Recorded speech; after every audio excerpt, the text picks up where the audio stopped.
డెఫినెట్గా స్క్రీన్ మీద you love it. Okay, wish all the best. Thank you అండి, thank you so much. Bhagyashree గారు,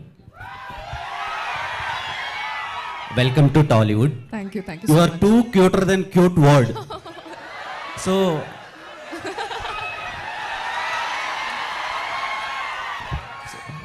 looks చాలా బాగున్నాయి, లుకింగ్ గార్జియస్. సో ఇంత మంచి అమ్మాయిని, దేవకన్యని టాలీవుడ్కి ఇచ్చినందుకు హరీష్ గారికి థ్యాంక్ యూ సో మచ్.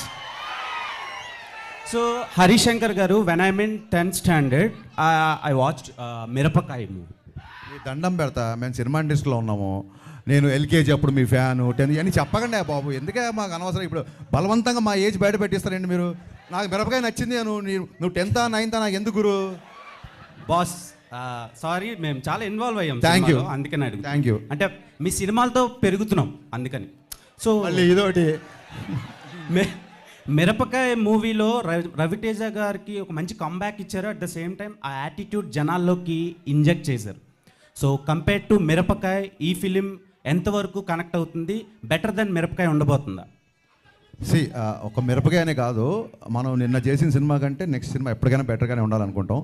మిరపకాయకి ఇప్పటికీ డిఫరెన్స్ ఏంటంటే ఓవర్ ద పీరియడ్ నాకు వచ్చిన ఎక్స్పీరియన్స్. సో డెఫినెట్గా ఈ సినిమా టేకింగ్ పరంగా కానీ, సినిమాటోగ్రఫీ కానీ, మా ఆయనంక బోస్ విజువల్స్ కానీ, మిక్కీ జమేర్ మ్యూజిక్ కానీ, మిరపకాయకి అన్నిటికంటే కూడా, అంటే మిరపకాయలో ఉన్న ప్రతి అంశానికంటే కూడా ఎంటర్టైన్మెంట్ అవ్వచ్చు, హీరోకి యాక్ట్రేషన్ అవ్వచ్చు, అన్నీ ఒక దానికి మెజర్మెంట్ లేదు, కొలమానం లేదు, కానీ డెఫినెట్గా 100 times బెటర్గా ఉంటుంది సినిమా, చాలా better. And KGF editor Ujjwal Kulkarni గారిని Yes, yes. తీసుకున్నారు.